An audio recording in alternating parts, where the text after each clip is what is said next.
You're listening to TBR Radio Presents the Dixie Heritage Hour with your host, the Director of Dixie Heritage, Dr. Ed DeVries. Обращение американца ко всем русским. Автор послания Allen Armentrout. What you just heard was a Russian news broadcast. We only played a few seconds of it there for you because we understand that probably about 95 or more % of our listening audience do not speak Russian. But just wanted to put that out there so that you could know that our guest today, Allen Armentrout, made news not only here in the United States, but he also made the news in Russia. Of course, Allen was our guest last week, so our regular listeners already know who he is. And Allen Armentrout was the young man who went to the Charlottesville Robert E. Lee Monument, and he stood there for several hours, and he saluted the monument dressed as a Confederate soldier and carrying Confederate colors as he was spit on, as he was assaulted, as he was verbally abused.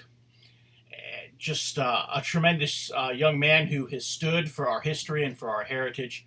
And so it was our honor to interview him and to get to know him a little bit last week, to have him as our guest. And now this week we're going to play the continuation of that interview.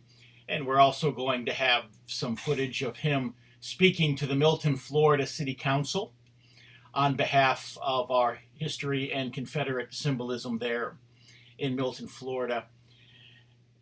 And so you're going to enjoy the second half of the Allen Armentrout interview. He's going to go into a lot more detail. The last interview was more of a kind of get-to-know-you interview. We talked a lot about his Confederate ancestors and kind of what motivated him to go to Charlottesville and also what motivated him to go to Louisiana.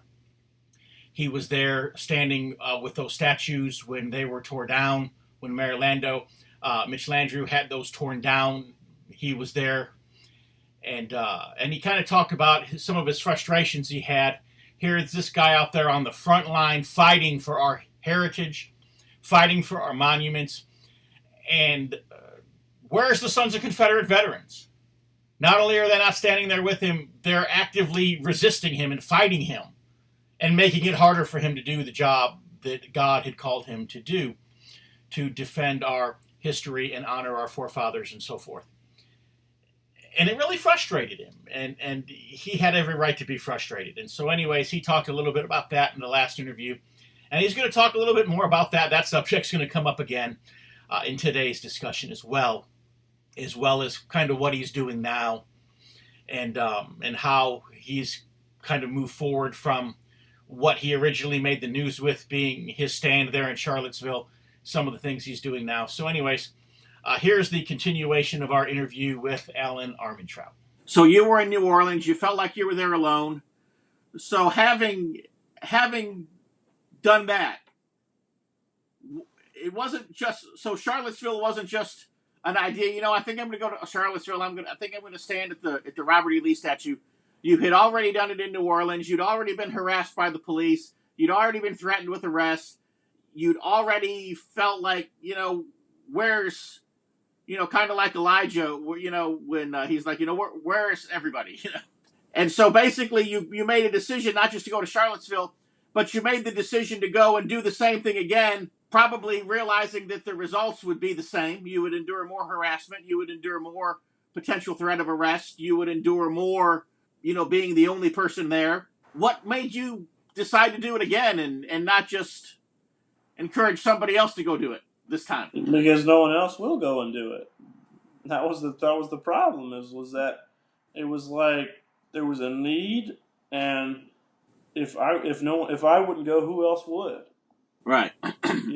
It's again. I'm not hating on any, because I know there's probably a lot of people that are going to watch this and say, he doesn't know me. I go out and do this and do that, and I fully acknowledge that those people are out there that, but there's a lot of people out here who don't. And I'd say the overwhelming majority of so-called supporters don't do what needs to be done. They were unwilling to fight. Can we come back to your question? What was your question again, sir? I'm sorry. Well, that was the question, is, what possessed you to do it again? Since Oh, okay. Yeah, it's just, for a while there, honestly, I don't want to say it was fun, more or less, but there's a sensation when you're using your rights and freedoms, and you're going out there and you're doing something that you know you have a legal right in your Constitution to do, and you know that no matter whether people don't like it or whether the police department doesn't like it, that they can't do anything to you. And it does give you a sense of freedom to know that you're going out there with an extremely controversial flag representing something that's been misconstrued, where many people think it's about racism, hatred, and things like that. And you're going out there representing the truth of it, whether people want to acknowledge that or not. There is a really cool sense of freedom that you can stand out there, you can represent your way of belief, the way you think, and the police department can't come up to you and say, you're under arrest for freedom of speech. You know what I mean? Like, it's a really cool, and then... One of those constitutional rights is also expressed in the First Amendment, besides the freedom of speech and the freedom of assembly, is the right to a redress of grievance. The right to petition our government for a redress of grievance.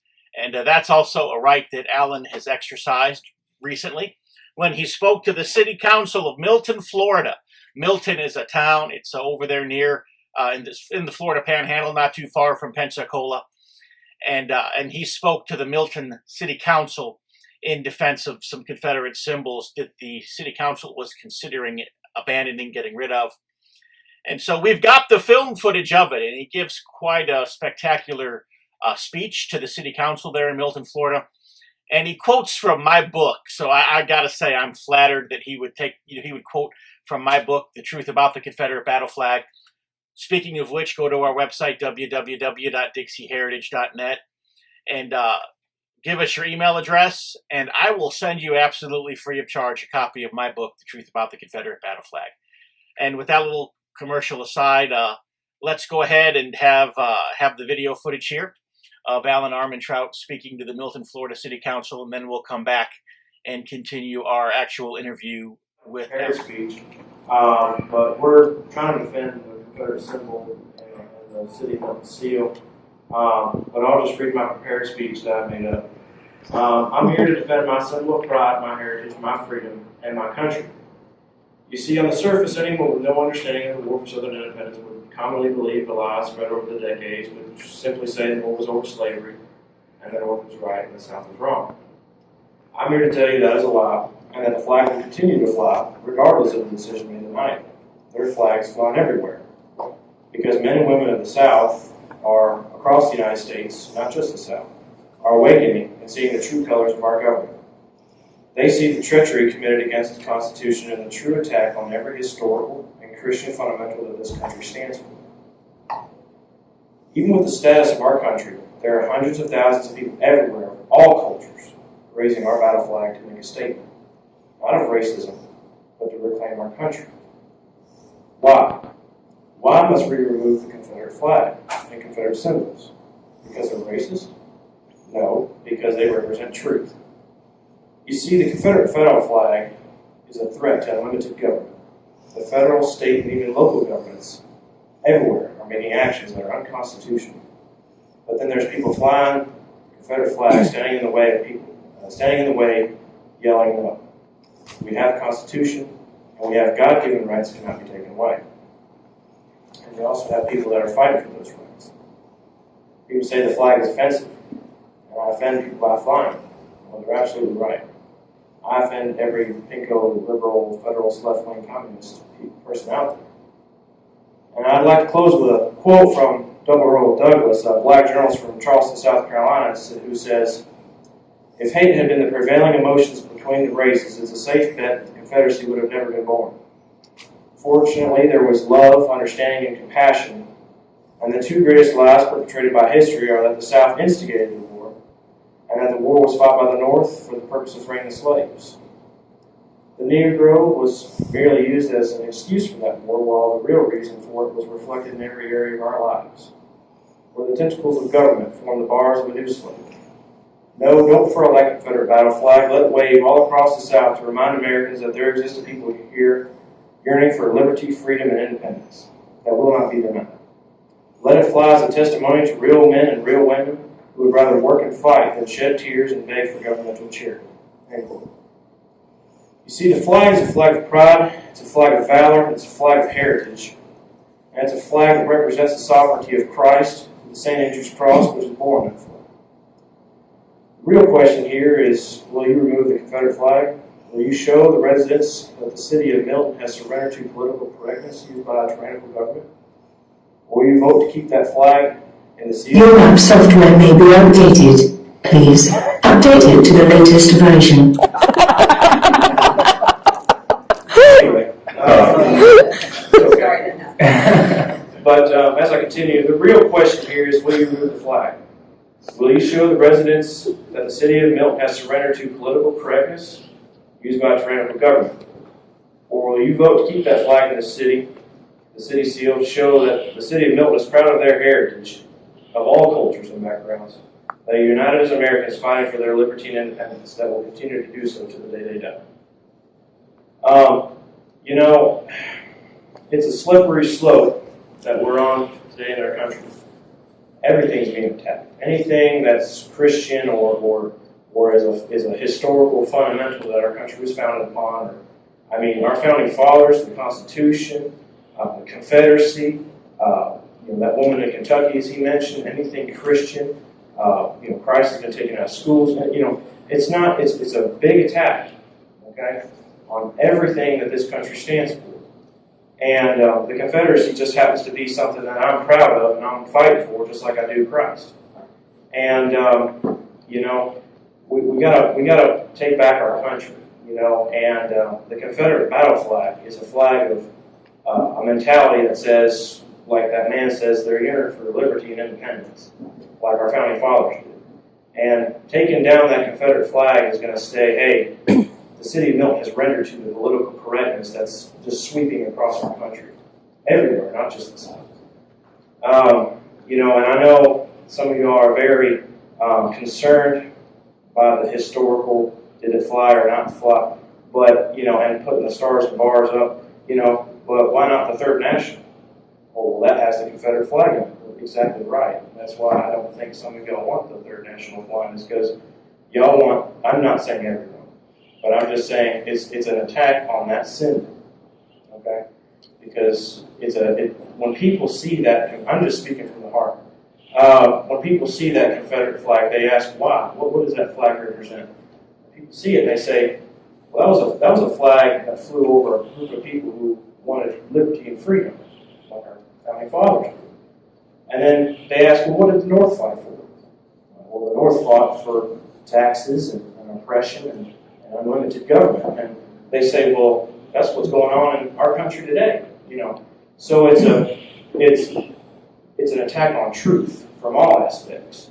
And that's about all I have to say. I don't want to take up any more of your time, but I'm not doctrinally sound because I'm natively from North Carolina. I'm doing college down here, and I'm not doctrinally sound or fundamentally sound on the facts and history of the panhandle of Florida.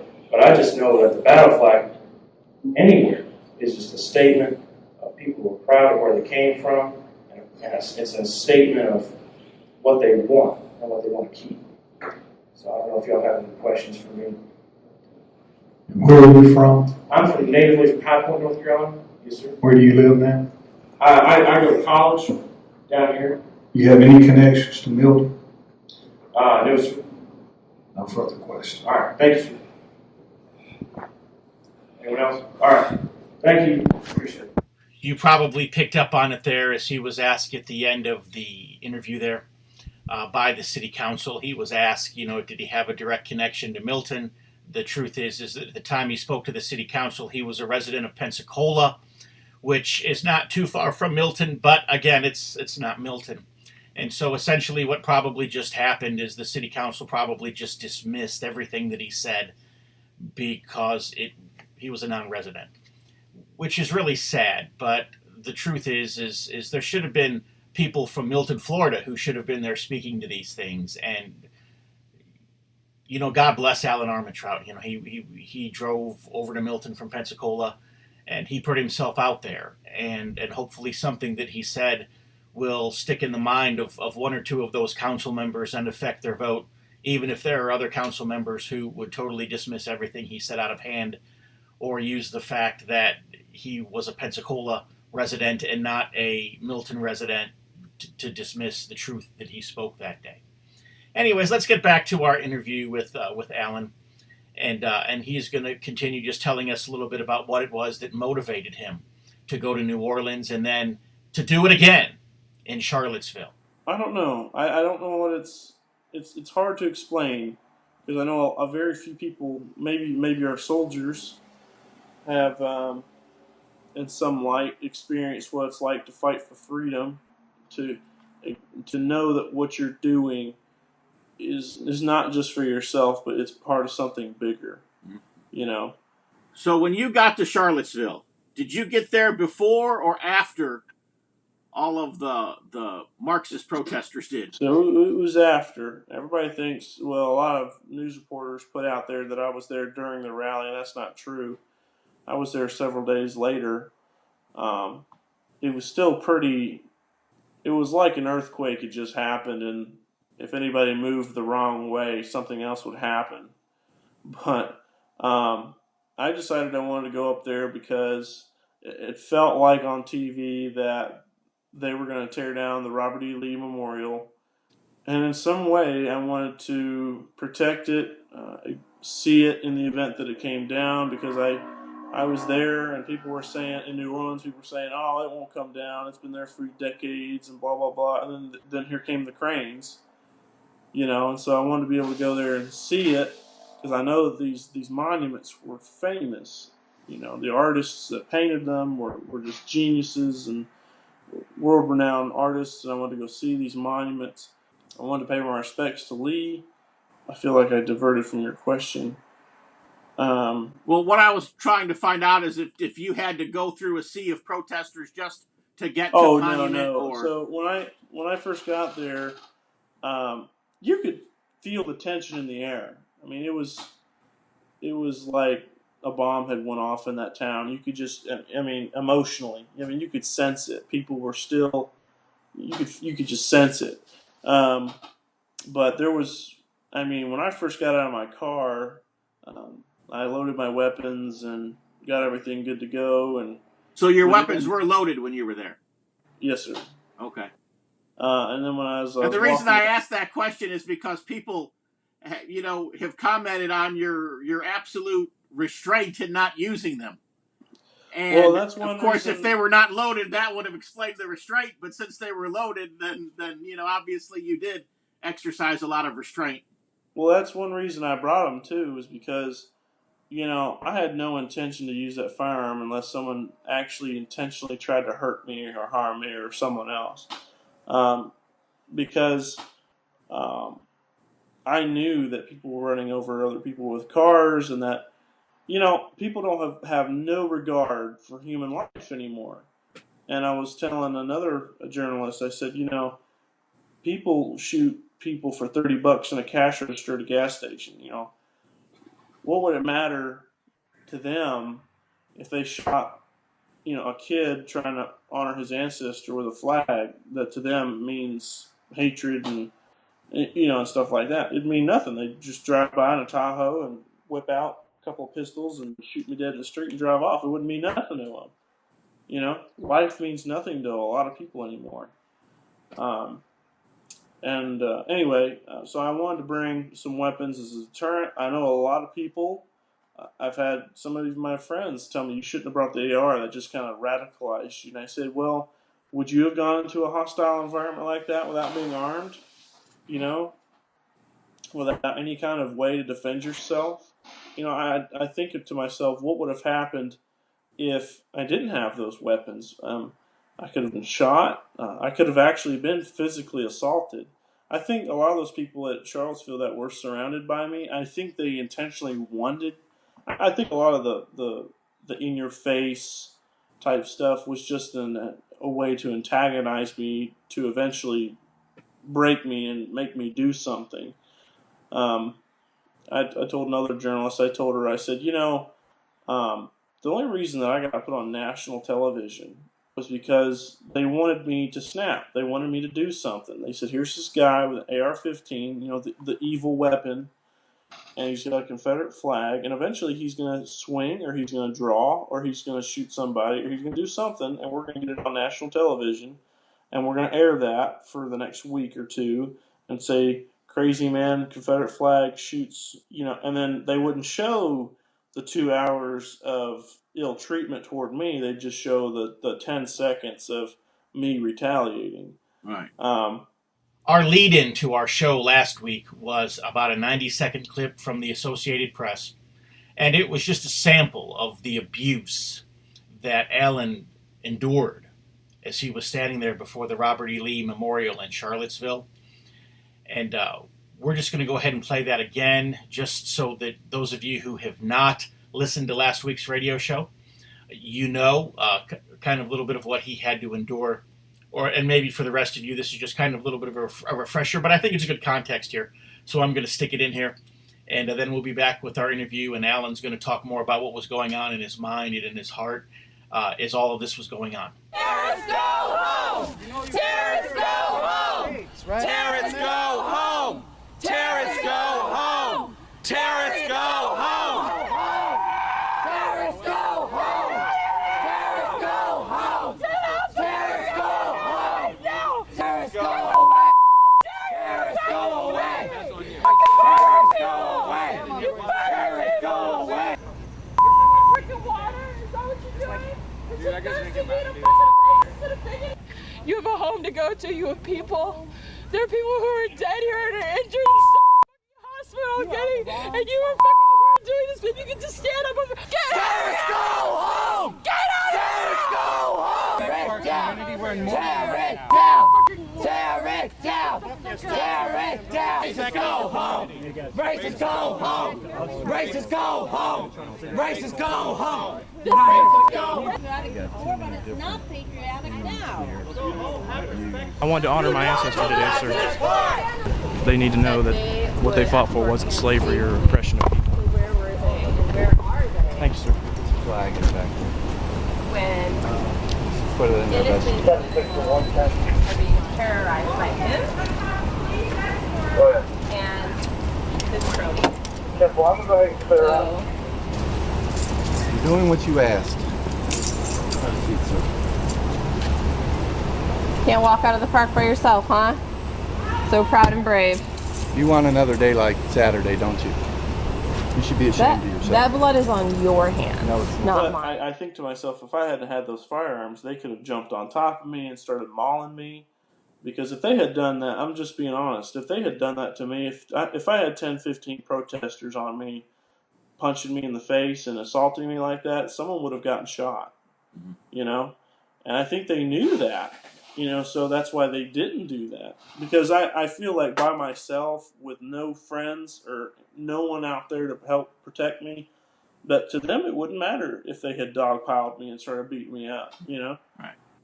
I So think what exactly did they do to you? So basically got as close as they could and verbally assaulted me. Some of them brushed up against me, started pushing me a little bit.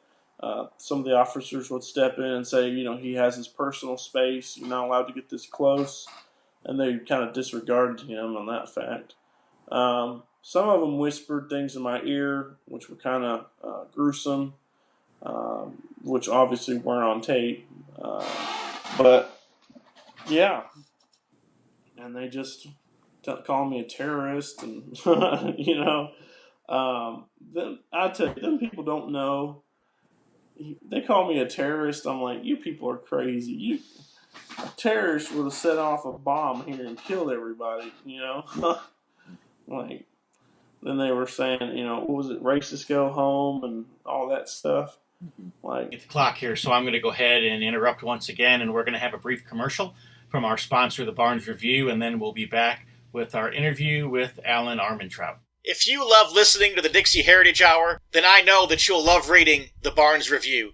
The Barnes Review is one of my favorite magazines. I began reading the Barnes Review long before they became a sponsor here on the program. In the Barnes Review, you will read vignettes of man, from the prehistoric to the very recent, From forgotten races and civilizations to first-person accounts of World War II and the late Cold War, there's just not a more interesting magazine published today, nor a more significant and important subject than real history. So if you'll visit www.barnesreview.org, that's www.barnesreview.org, you can find out how you too can become a subscriber to the Barnes Review. You can subscribe to receive the Barnes Review by mail, or you can subscribe to receive the Barnes Review electronically in PDF editions.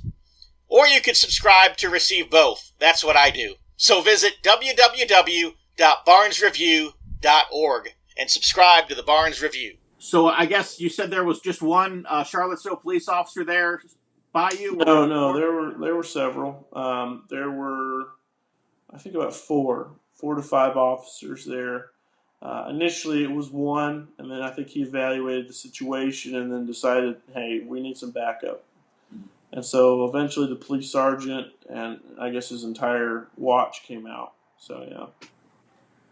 So the pictures that I've seen of people in your face, holding the middle finger in your face and different things, the pictures that I've seen, it appears that pretty much all of the harassment that you endured was at the hands of white people.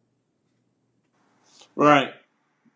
I didn't see any pictures of black people or Hispanic people or non-white people, harassing you. Maybe there were a few, but I didn't see any of those pictures. Right. Well, there was one, the black lady that was there saying, like she was the very vocal one in the video. But other than that, yeah, it was primarily white folks. And so how did that play in your mind? Look, it's again, like, it just showed to me, like, it's not a racial thing. It's a political position thing. It's like this flag represents, in my mind, freedom from tyranny, small government, low taxes, individual states' rights, just resistance to the federal government and to tyranny in general. And I would say, for the most part, if I had to assume, the political positions of the people that were surrounding me were more or less socialist or communist, possibly Marxist, were pro big government, high taxes, and so, yeah, I really think a lot of this has to do with the liberal mindset, the Antifa crowd.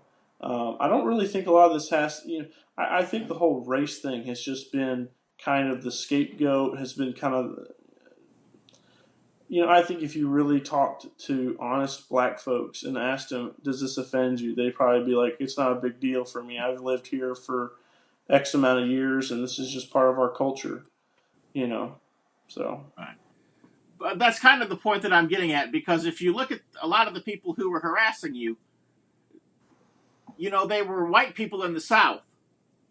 So there's a pretty good chance that they shared the same ancestry. And so obviously, the ancestry, if the ancestry is there, and in some cases it may not have been. I mean, I'm not going to take the time to do an Ancestry.com search on every Antifa protester.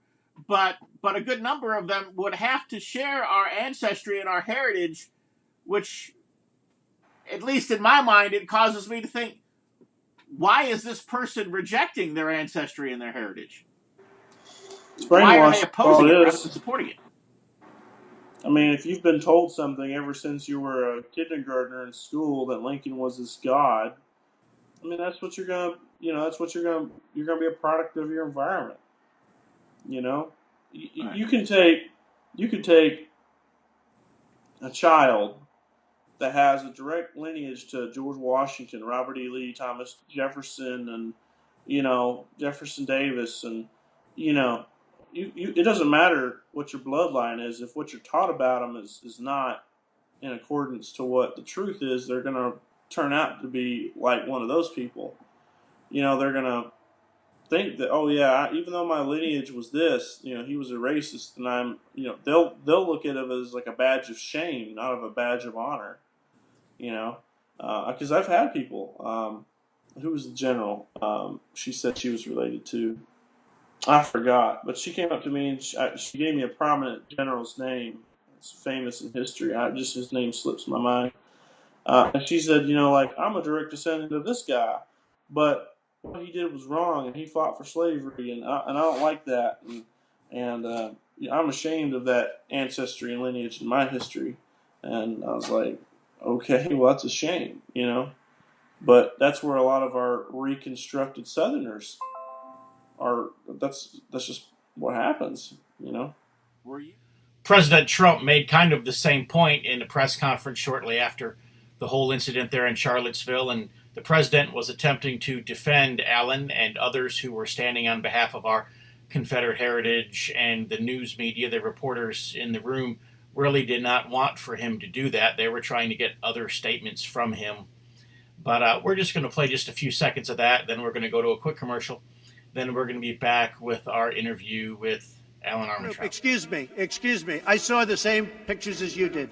You had people in that group that were there to protest the taking down of, to them, a very, very important statue and the renaming of a park from Robert E. Lee to another name. No, George Washington was a slave owner. Was George Washington a slave owner? So will George Washington now lose his status? Are we going to take down, are we going to take down statues to George Washington? How about Thomas Jefferson? What do you think of Thomas Jefferson? You like him? Okay, good. Are we going to take down the statue? Because he was a major slave owner. Now, we're going to take down his statue. So you know what? It's fine. You're changing history. You're changing culture. And the press has treated them absolutely unfairly. Now, in the other group also, you had some fine people, but you also had troublemakers. And you see them come with the black outfits and with the helmets and with the baseball bats. You had a lot of bad people in the other group too. Burger one might be crazy, but I ain't dumb. Crazy cooter coming at you. Hey y'all, got your ears on? Well, I got some news for you. We're here at our brand new Cooters in the Country store in Sperryville, Virginia. Good old Sperryville, where Cooters started many years ago. Folks are coming from all over Hazard County, and we're going to have a grand old time with good music, good food, and best of all, good friends. Hope y'all can be there. Whoop, whoop, here come Enos. Huck got Cletus with him. I'm down and I'm gone.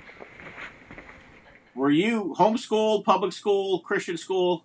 Christian school. What curriculum did they use in the Christian school? So my young adulthood, I used Bob Jones' curriculum, and then I used Abeka in my... Those were the answers I was expecting to hear, one of those two, and in your case, both. And I'm familiar with how they teach history in both of those curriculums. You would have got a better history education in a public school.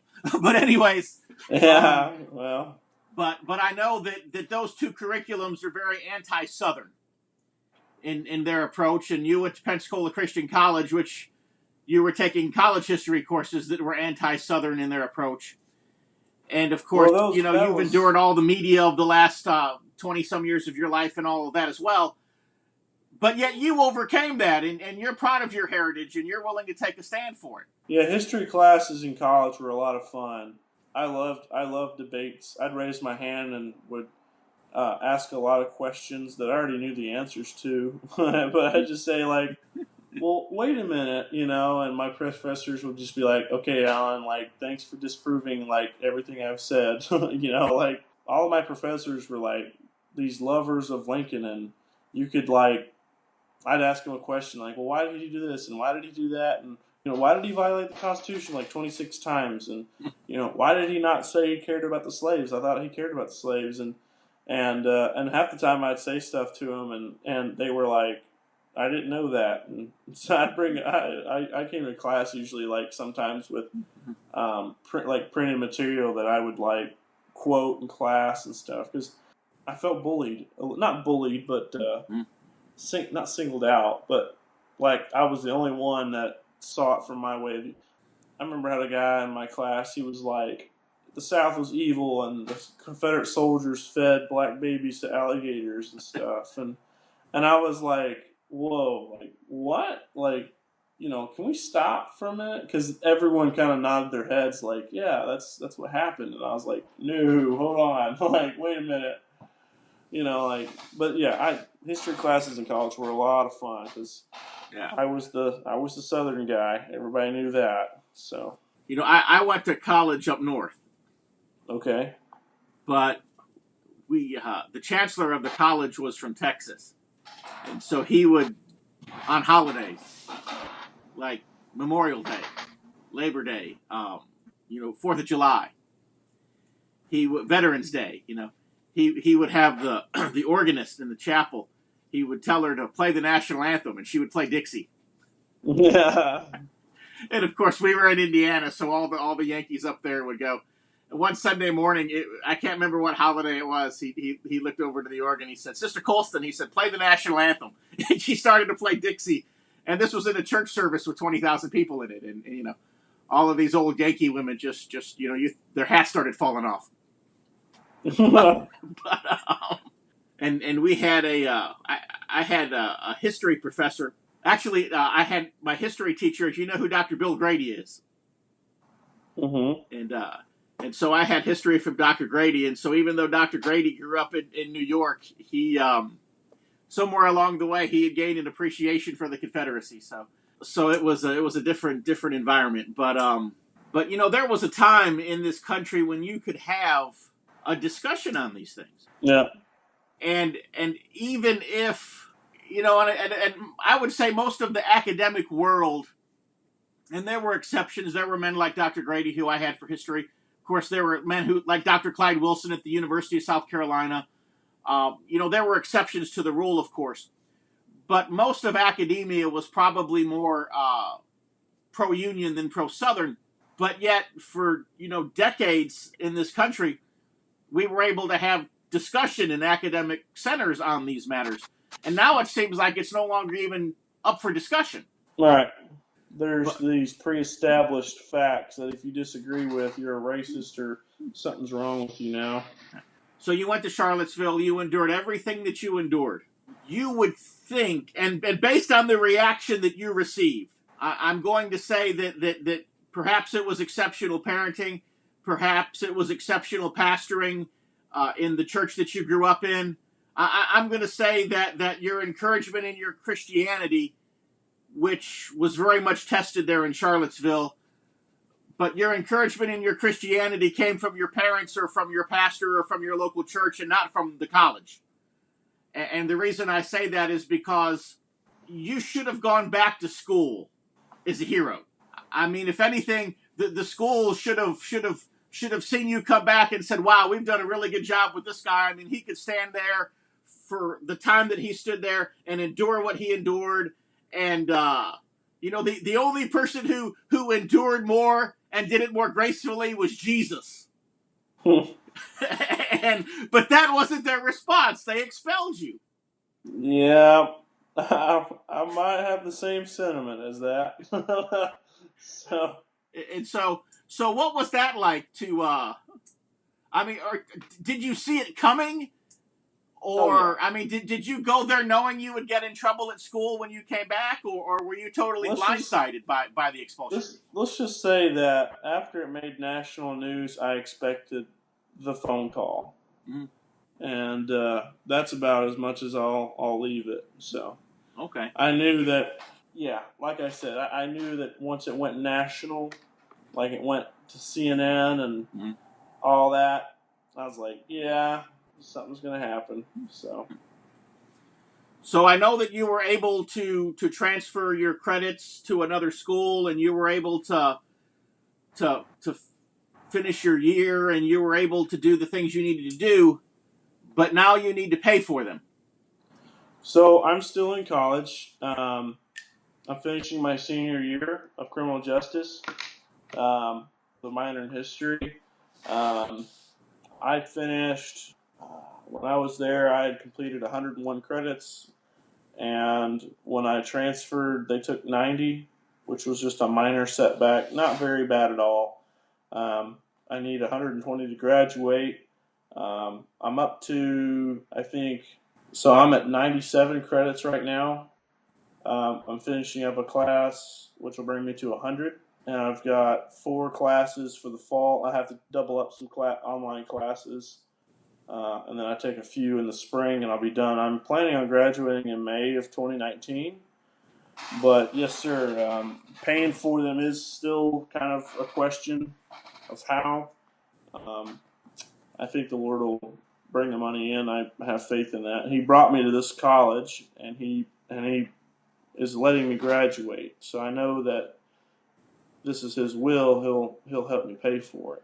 So I appreciate these opportunities He's allowing me to in some way advertise about that. So is there some vehicle that somebody could use if they wanted to make a contribution towards your tuition? Probably the best way would be to PayPal me. Okay. Because from there I directly transfer it to my savings account. You know, a lot of people say, well, why don't you just do a GoFundMe or whatever? I've set up 2 GoFundMes, and one was done by a third party and was shut down, and then I did one myself, and it was also shut down. So I've tried to do some fundraising websites, and actually the first one I raised over $6,000 in like 24 hours when this all first started happening. And they shut it down and sent all the contributions back to the donors. And that was kind of a big bummer because that would have really, really helped pay for my college. Would be the best way to just voice my email right now, what my email address is. Yes, sir, if you want to voice it, and then if you could also text it to me, I'll be able to put it out in some other forums as well. So my email is allarmy, ALLARMY, @live.com.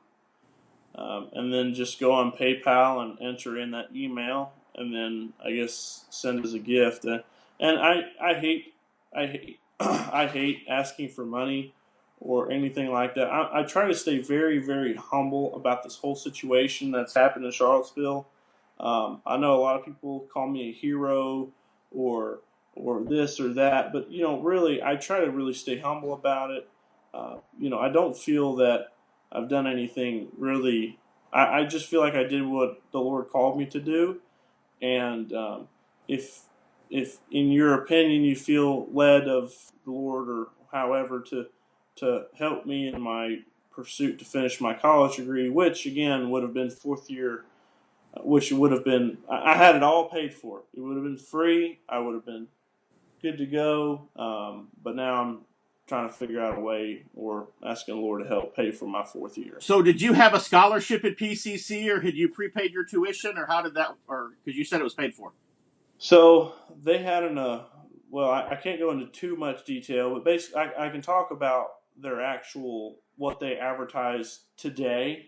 Mm-hmm. Okay, because I won't talk about my actual situation.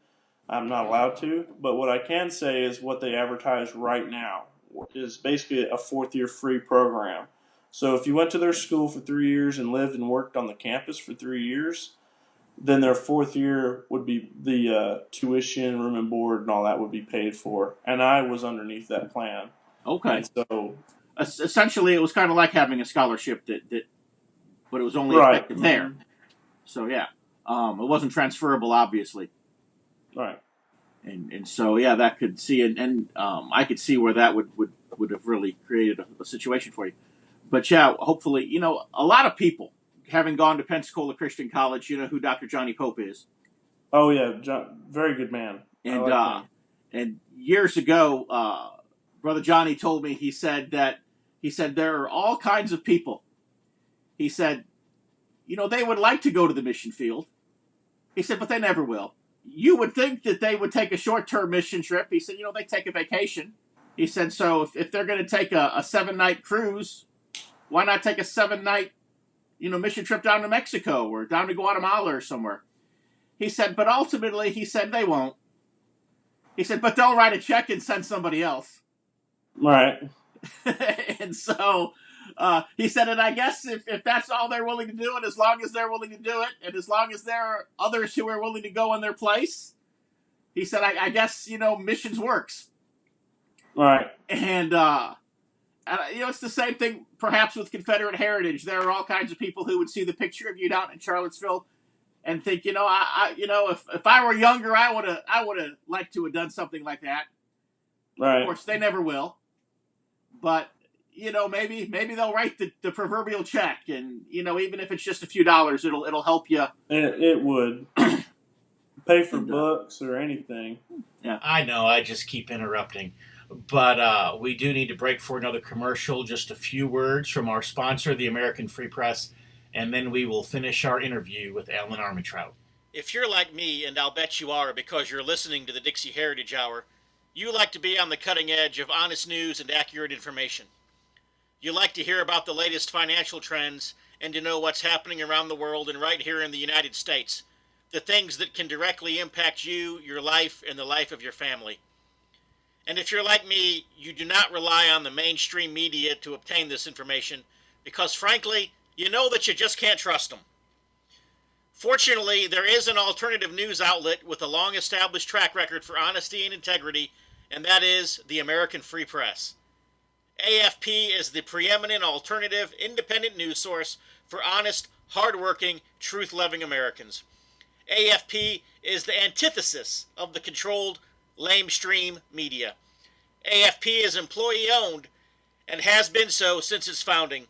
Because of that, AFP never has and never will allow advertisers or special interests or big money to dictate what appears in the pages of the American Free Press newspaper.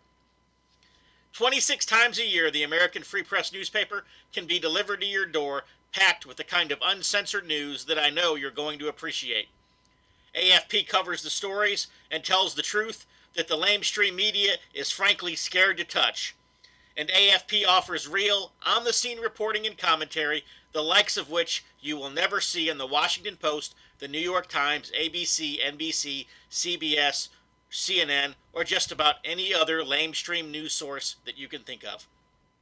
That's right, there's only one national populist news weekly staffed by an unsurpassed team of veteran investigative journalists who will dare to rip the veil off of many of the major news stories that are being censored and suppressed by the big money controlled media monopoly. And that's the American Free Press. AFP publishes exciting, in-depth, uncensored news and information that's grassroots and patriotic, information that Americans need to know in order to combat the growing police state.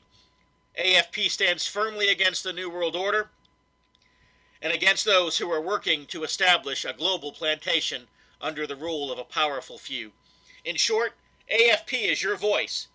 If you have any doubt why they want to silence AFP, you must be relying on the lamestream media for your news, and folks, that's a big mistake. If you're ever dissatisfied with your subscription to the American Free Press, their guarantee is that you just drop them an email and they will gladly refund the unused portion of your subscription. So what are you waiting for? Visit www.americanfreepress.net. Once again, www.americanfreepress.net. And find out about the American Free Press. Do it today. Was there anything else you wanted to tell us about any of this that I didn't ask you about or that you didn't get an opportunity to say? Or? Well, I just want to thank the Lord for all these opportunities that I can have to talk to people like you and other journalists where I can acknowledge Him in this whole process. How, Satan tried to take this situation and ruin me forever. And in reality, the Lord used it in a mighty, mighty way. And I've been able to talk with people and people from all over the world have been able to come to me who I would have never met if it hadn't been for what I've done. And I hope that in some way, in some person's real, seeing this on TV or can see Christ in me and possibly could get saved from it. And, see my Christian character and the restraint from being, treated that way from those people.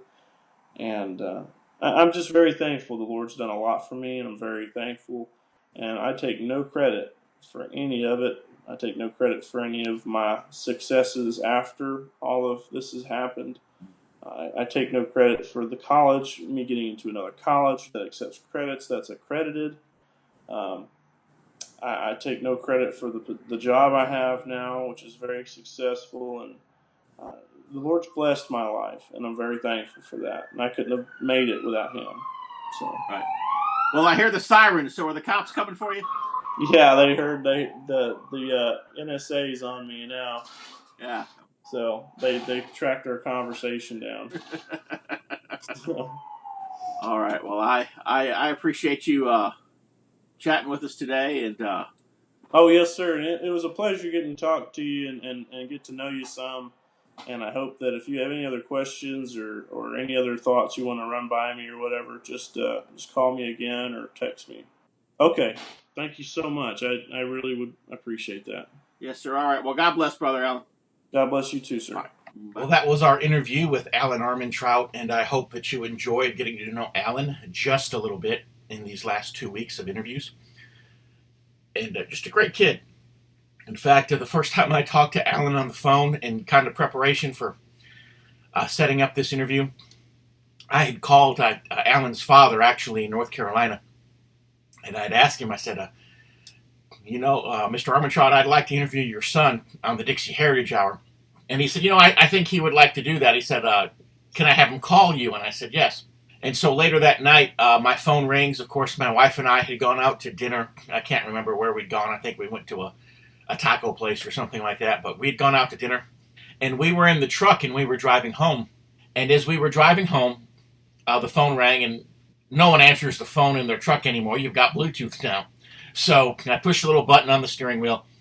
And of course, the phone call is being played over the stereo speaker, so my wife can hear the phone call as well.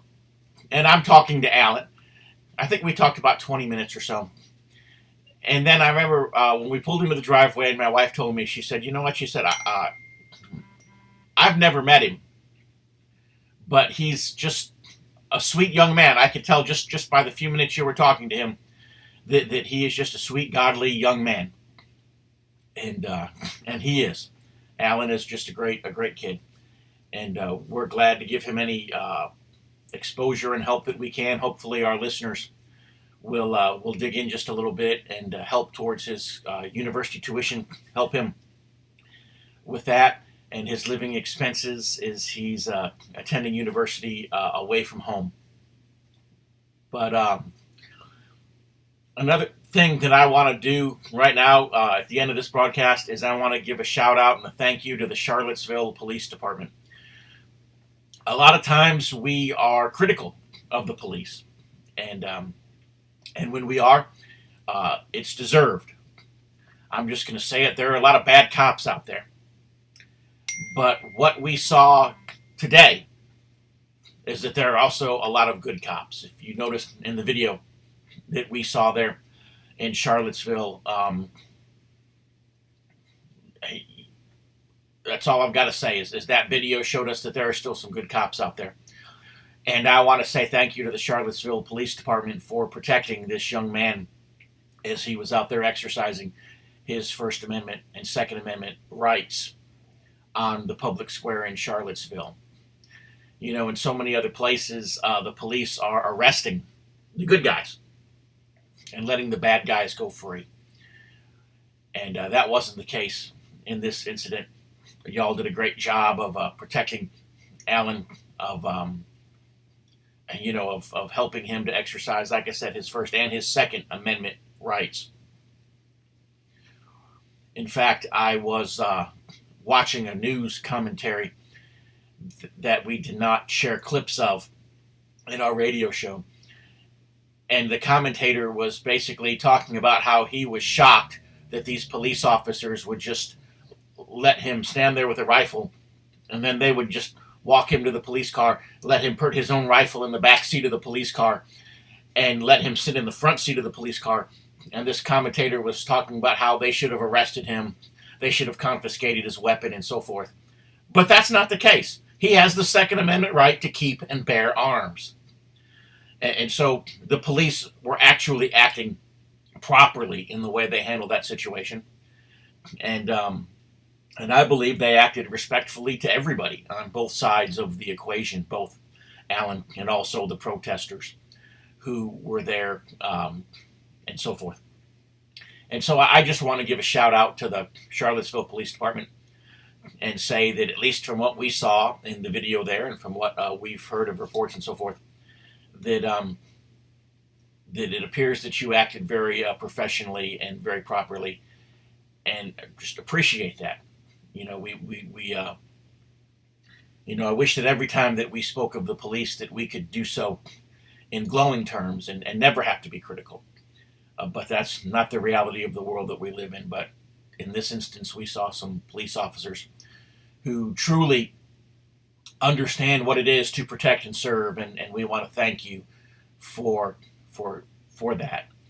And we want to commend you for that. And we also want to kind of take this opportunity to remember that there is kind of a thin blue line out there. There are some good cops out there that without you, our society probably would just go totally into chaos. And so thank you for doing what you do. One more thing that I want to talk about, just because we have a few extra minutes in this broadcast, I want to talk about a program that we've got coming up for 2019. Some of you maybe have been hesitant to advertise on the Dixie Heritage Hour because you're like, well, it's a new radio show. What's going on here? Let me just say this. The Dixie Heritage Hour, we had a 3-month radio contract. And some of the early advertisers were like, are you even going to do the 3 months worth of shows? Not only have we done 3 months of shows, we're pushing a year now. And we're going into next year. We're going into next year strong. Our listenership, our ratings, they go up week after week after week. So we're going to give you an opportunity. If you're wondering, are we going anywhere? No, we're not. We're going forward. And so we want to give you an opportunity to go forward with us. If you'd like to advertise on TBR Radio Presents the Dixie Heritage Hour, we have a program right now where for $200, you can advertise on 12 radio shows. That will be once a month, every month for 12 months in 2019. We will play your commercial. It can be up to 2 minutes long, depending on what the product is. Maybe you already have a commercial in place. Maybe we record the commercial for you. We'll just have to see.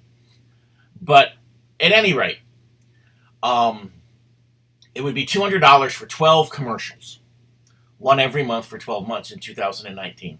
Or if you would like a commercial in every Dixie Heritage Hour of 2019, that is 52 commercials, one a week, the cost would be only $800. And again, if you do not have a commercial recorded, there is a possibility that we could record a commercial for you. We do not want to clutter the show up with a ton of commercials, okay? We want to do the long-form interviews. We want to put a lot of content out there for you. We want you to get to hear and get to know our guests.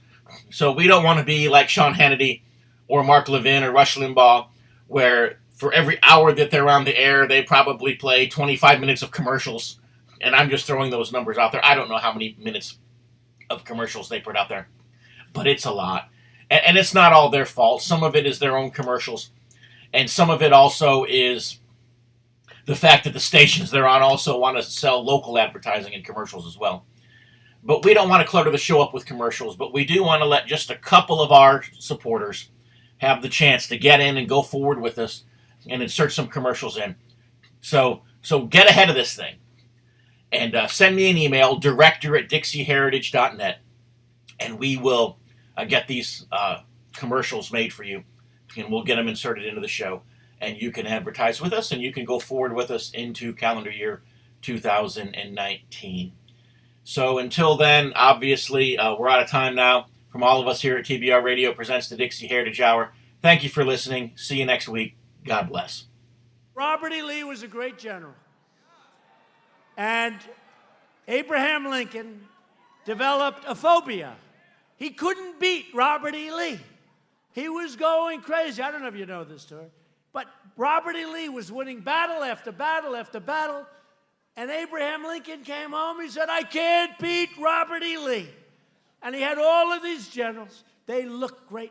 They were the top of their class at West Point. They were the greatest people. There's only one problem. They didn't know how the hell to win. They didn't know how to fight. They didn't know how. But Lincoln had almost developed a phobia because he was having a hard time with a true great fighter and a great general, Robert E. Lee.